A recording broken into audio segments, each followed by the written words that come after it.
Now, a few months back, I came across this quaint little website that promised to figure out for me my personality. And since I was already wasting so many hours every day watching Netflix, Amazon Prime and whatnot, I figured why not? Just 15 or 20 minutes more. So I sat down, opened 16personalities.com and gave that quiz. And rather sophisticatedly, instead of displaying the results head on, they mailed it. And it wasn't just a 100-word vague paragraph detailing my personality. No. It was a detailed analysis with many subsections ranging from an introduction to my strengths and weaknesses to my love life to my career paths and so on it went. And here's what it read. A commander, ENTJ, is someone with extroverted, intuitive, thinking and judging personality traits. They are decisive people who love momentum and accomplishment.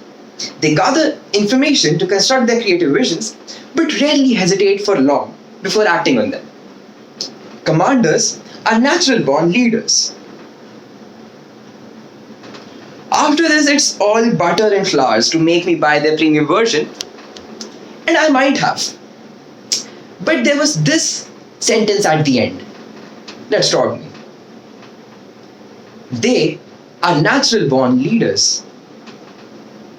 Good evening, Toastmasters and guests. I am Aditya Venugopal, the head of Thapar Toastmasters, the protector of 7 club officers, the dark prince of grammar, and the slayer of bad mispronunciation. And here I am today, standing in front of you, to tell you that no, 16personalities.com is wrong. Leaders are not born. So how many of you have seen Game of Thrones? I see a lot of hands there. For those who haven't, this intro that I just gave right now was shamelessly nicked from that show. It belongs to a rather universally adored character. The queen of the Andals, the Ronyar and the First Men. The breaker of chains. The Khaleesi of the Dothraki Sea. The mother of dragons. It's none other than Daenerys Targaryen herself. Now for a queen with such a long list of titles, you'd wonder what kind of a life she must have led, full of pomp, glory and gusto. But that's where the irony is. When she wasn't even born, her father was killed and his throne usurped. Her mother died giving birth to her, rendering her and her brother Viserys without a kingdom and without a family. Even when they were in exile, they were forced to live as street urchins with no dignity. Finally, a council member does come to their aid. He takes them under his care, but for his own use.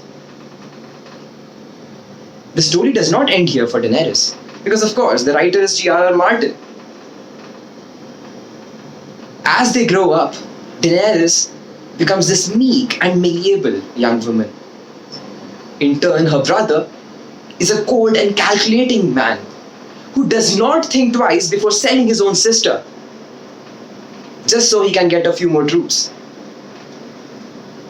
And Daenerys follows on, voiceless, powerless. She's a mouse, and she knows it. And even worryingly, accepts it. Yet this same woman goes on to tame her wild husband. She goes on to conquer her enemies. She goes on to capture the entire Slaver's Bay, an area of 3 great cities. She goes on to defeat the people stationed at Dragonstone and finally goes on to win the very throne that was usurped from her father, the Iron Throne. Now, had you attended her wedding then, when she was still at the cusp of adulthood, meek, malleable, weak, You wouldn't have believed if I told you that this same woman is going to rule the known world in just 2 years' time. And this is not just in the world of fantasy. Look at the real world as well. You have a great woman leader, Aung San Suu Kyi, still fighting to claim what's hers: democracy in her country and premiership in her nation. And even right now she fights the military dictatorial regime stationed there. And it's not just her. You have Napoleon Bonaparte, you have Julius Caesar, you have Steve Jobs, who have all overcome some or the other personal suffering to emerge as leaders. So tell me, is a leader born or is a leader made?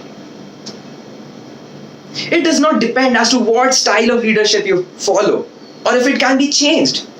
A dictatorial dictator, an authoritarian ruler, a democratic system. All these styles of leadership stem from those particular instances in each person's life that turned him into the leader that he or she is today.